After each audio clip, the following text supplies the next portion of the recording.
We now come to the urgent question. I call Shabana Mahmood. Thank you, Mr. Speaker, to ask the Secretary of State for Justice if he will make a statement on the expansion of the end of custody supervised licence scheme.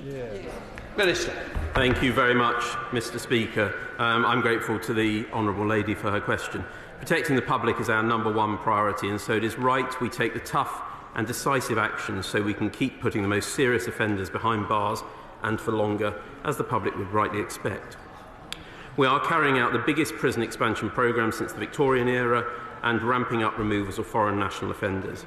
We have a duty to make sure that the prison system continues to operate in a safe and effective way where offenders are held in safe and decent conditions. This means making sure that no prison exceeds a safe maximum operating limit. ECSL allows lower-level offenders to be released before their automatic release date. In March, the Lord Chancellor stated that we will work with the police, prisons and probation leaders to make adjustments as required. This extension is in line with what he said. ECSL operates only when it is absolutely necessary and is kept under constant review. I know that many members of this House will be concerned about the early release of offenders into the community, but let me be clear that only offenders who would soon be released anyway would be considered for ECSL. We have put in place safeguards, including that the prison service retains the discretion to prevent the ECSL release of any offender where releasing them earlier presents a heightened risk than if they were released at their automatic release date. There are strict eligibility criteria, and anyone convicted of a sexual offence, terrorist offence or a serious violent offence is ruled out. Public safety will always be our #1 priority, and all those released will still be subject to probation supervision and stringent licence conditions. Shabana Mahmood. Mr. Speaker, here we go again. Never in this country has a government ever been forced to release prisoners over 2 months early. This is the price that the public is paying for a justice system in crisis and a government in freefall. In just 6 months, the early release scheme, Mr. Speaker, has now undergone 3 major extensions. It was quietly started in October when the government began releasing prisoners up to 18 days early.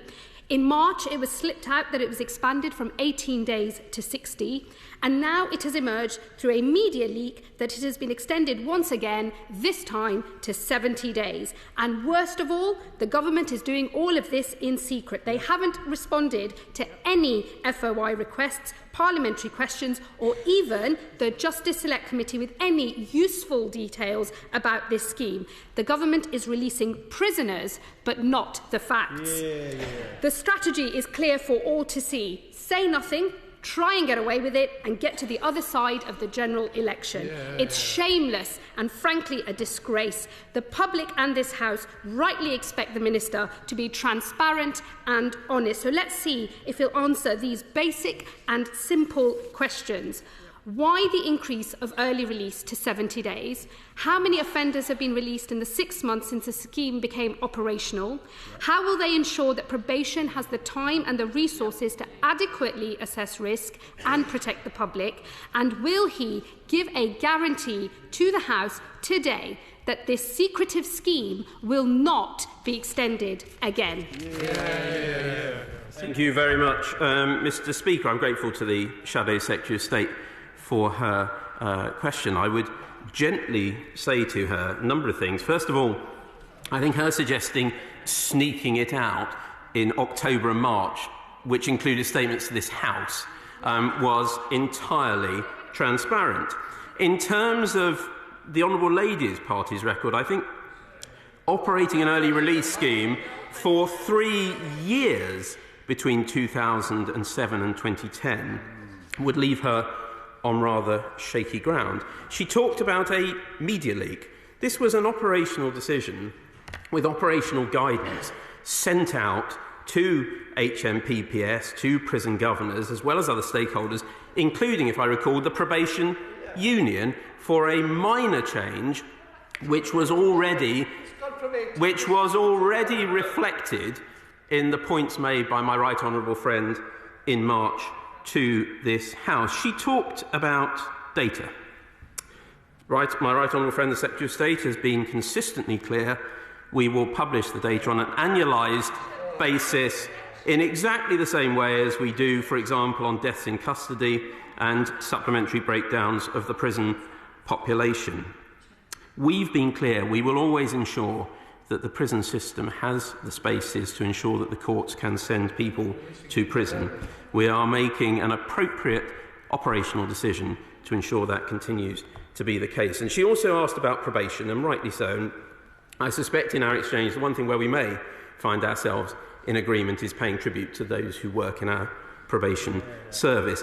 As she will know, since 2021, we have increased the budget for the probation service by £155 million with 4,000 additional probation officers in training. We have worked with the leadership of our probation service on this scheme. And as I say, in terms of notifying people about the changes to the guidance, the operational guidance, the probation union was one of those we did notify. Like committee to Robert Neill. Thank you very much, Mr. Chair. This is in reality, Mr. Speaker. This is actually a perfectly rational and sensible, pragmatic response to the pressures in our prisons, and the Minister should take credit for having done that, but I would ask him to reconsider the point about transparency of data, precisely because it is a sensible thing to do. There's no reason why we shouldn't release the figures in greater time. But isn't there an underlying problem here that both parties in this House, all parties, have to face up to, that the pressures in our prisons, which the Justice Committee has referred to repeatedly, stem from decades of underfunding by governments of all parties, that prison at 46,000+ pounds a year for each place is a very expensive way of dealing with people and not always the best means for lower-level offenders. Can we have a more intelligent debate about sentencing and the purpose of prison? And perhaps we could start with that by the Minister committing to bringing back the sentencing bill, which will enable us to have a more nuanced approach to this. I'm grateful to my honourable and learned friend for his questions. He's right to highlight the ongoing capacity challenges and a number of drivers of those. One of those, as he highlights, is that, for example, the average custodial sentence in this country has gone up from 14 months to, I think, about 21 months. The remand population has gone up from about 9,000 to about 16,500, partly as a result of the COVID backlogs in the court system, partly as a result of the bar strike and the impact that that had on that. So he's right to highlight the drivers of this. In respect of publication of data, I would very gently, in the case of my honourable friend, very respectfully refer him to the answer I gave to his committee and at the dispatch box just now. But it's also important that alongside recognising the pressures the system's under, we are taking the steps to increase capacity, both through increasing removals of foreign national offenders and at a faster rate, but also having built almost 6,000 new prison places, in stark contrast to the record of the party opposite, who built not one of the 7,500 Titan prison places. Munira Wilson. Much, Mr. Speaker. Court backlogs are sky high. Prisons are dangerously close to capacity, which is why we've had to see this policy implemented. And the government is claiming, the minister's just claimed, to be carrying out a big prison expansion programme, yet its record is appalling. In 2016, the government, in response to the Taylor Review, committed to building 2 secure schools for young offenders. Since then, the budget has spiralled out of control and not one of those schools has opened. Doesn't this all just prove that the Conservatives can't be trusted with our justice system? Well, I'm grateful to the Honourable Lady, and she knows I have a huge amount of respect for her, but I think even by Lib Dem standards that was stretching the bounds of credibility a little, not least, as she will be aware. We've built 2 new prisons. We have 3 that have now completed, 1 in construction, 2 have now completed planning, 1 is currently subject to a planning appeal. And in respect to the secure school, I think she should look forward to that opening in a matter of days. Rob Butler. Mr. Speaker, can I ask my honourable friend to expand a little bit on the great improvements that are being made to increase capacity? Can he tell us a little bit more about progress in ensuring that more foreign national offenders are removed to their own countries? And can he also expand a little, since it seems to be very badly understood by those on the other side of the House, of all parties, quite how much of a programme we have got on this side of the House for prison building, the number of different prisons, the number of spaces that will create, and therefore the prospect for rehabilitation of offenders and consequently, in time, fewer victims of crime. Well, my honourable friend is absolutely right to highlight that, and I pay tribute to his work in the justice system, not only in this House, but prior to his being a member of this House. In respect of FNO removals, I believe, and of course I'll correct it if I'm slightly out, around 16,000 FNOs have now been removed, and it's timely that, as I say that, my right honourable friend, the Home Secretary, appears, so I can pay tribute to him and his department for their work in delivering that.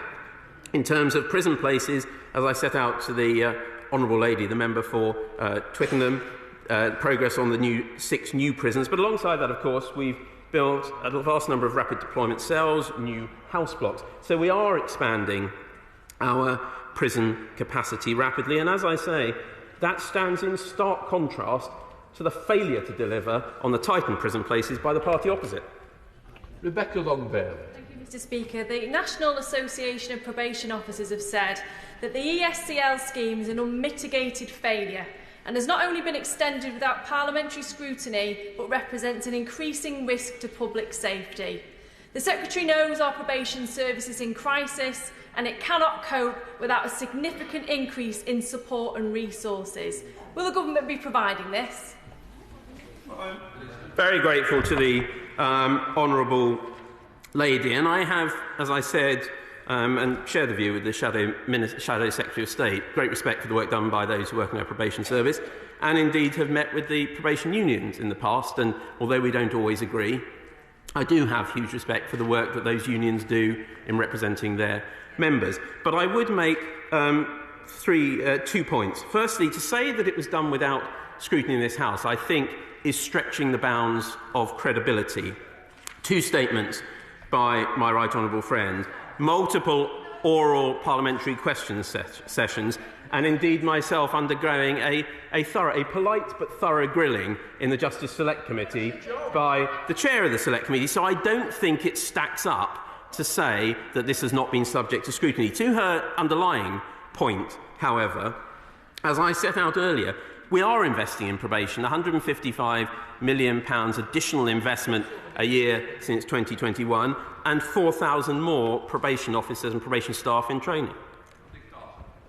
Mr. Speaker, just a moment ago, the Minister set out the significant increase in the number of people being held on remand. I think he said from 9 to 16,000. Could the Minister just set out to the House the work that the government is doing to address the court backlogs and what steps he's taking to look at other routes for monitoring people who are on remand, who perhaps could serve that remand period in the community under a tagging system? Well, I'm grateful to my honourable friend, and I think, actually, to correct myself, it's actually, I think, 16,500 now on remand out of the prison population. In terms of court backlogs, we have increased investment in our courts, we've increased the number of sitting days, and we are seeing progress being made. In terms of what we can do, though, to help give the courts, who obviously make the decision on whether to remand or whether to bail someone, the information they need, we continue to invest in the Bail Information Service, which gives the sentencer the reassurance, hopefully, and the information they need to make a judgment call as to whether someone is safe to be bailed. And we're increasing our investment in the CAS, the Community Accommodation Service, to make sure where someone may not be bailed because they don't have a stable address to go to, there is an increased opportunity for them to have that address to give sentencers the opportunity to bail them. My God, Berisha. Mr. Speaker, I've been in this House long enough to, as the Minister and the Chairman of the Justice Select Committee knows, to know when something is a sticking plaster act from a government. This is, perhaps it's necessary, but it's a sticking plaster. We've had how many Queen's speeches since 2010 included in a thorough look at the justice system with a royal commission? It never happened. And we all know that you don't building prisons doesn't solve the crisis. We do need a radical reform of the whole of our justice system, and that would need extra resources and a real motivation from an incoming Labour government. Does he agree with me? Minister. Well, I'm grateful to the honourable gentleman with whom I've occasionally tussled across this chamber. And I agree with some of what he says. He won't be surprised now I don't agree with his last statement in that, judging by the track record up to 2010, I fear it will be a case of let down by Labour were that to happen. However, I'm grateful for his typically thoughtful comments, actually, on this and his looking at the bigger picture behind the challenges we face. It is right that we are putting those who commit the most serious crimes in prison for longer to protect society, but also to ensure that they pay their debt back to society. But it's also important we look at how we rehabilitate people when they are in prison, because we all want those who've served their time to come out and live their life within bounds in the community and be constructive and positive contributors to society. That's why we're focusing on getting people into employment. We're getting them the education they need in prison. I'm very grateful to my right honourable friend, the member for Hampshire East, for his work and his focus on that when he was both Secretary of State for Education, but also then as my predecessor. And of course, there are measures before this House currently, or before Parliament currently, I should say, for example, in the sentencing bill, which offer this House an opportunity to think about other ways of doing things. Savile Roberts. This announcement comes after 9 prisoners have recently lost their lives in HMP Park in Bridgend, and the Ministry of Justice says they won't step in. Now, a private prison in Wales is an unaccountable anomaly that fails everyone, victims and prisoners alike.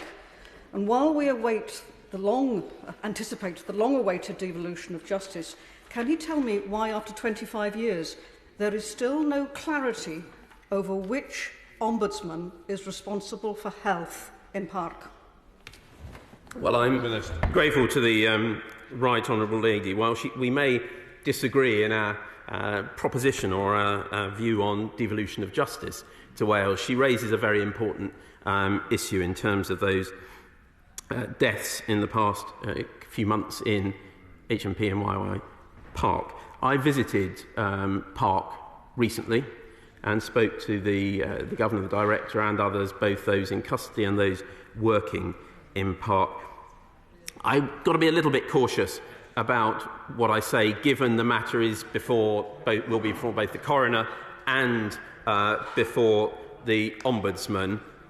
What I would say is that I will be appearing before the Welsh Affairs Select Committee next week when I suspect some of this may be debated, but I've got to be a little bit careful. I'm happy to have a discussion with her, but I think it's right that I don't stray at the dispatch box when these matters are before the... And hopefully with the MPs whose constituents it is as well. Jim Shannon. Mr Speaker, can I thank the Minister very much for his answers to all the questions. The scheme was initially designed to allow for short-term early release of a matter of days, and yet some are now facing some 70 days. Can the Minister understand why victims of crime are anxious that the so-called soft crime criminals are getting an easier time, whilst the victims of crimes are told that perpetrators have been released early so that they can prepare themselves to see them again down the town or at the local supermarket, as examples, which can be extremely disconcerting, if not unexpected? Thank you. Minister. Well, I'm grateful to the honourable gentleman. Just to reassure you, Mr Speaker, the member whose constituency it is in, I was due to be meeting actually at this moment in time, but I'm before the box. I'm here at the box, but I have got a date in the diary to reschedule that, so it has been arranged as I promised at the last oral parliamentary questions session, sir. In respect of the honourable gentleman, he's right to highlight the point, and that's why when it comes to ECSL, our protections are significantly more stringent than those used by the party opposite when it ran its scheme for 3 years. Unlike the party opposite, our scheme allows governors to veto the release of any prisoner where they think early release will create a risk to victims. It also contains a number of exemptions from the scheme.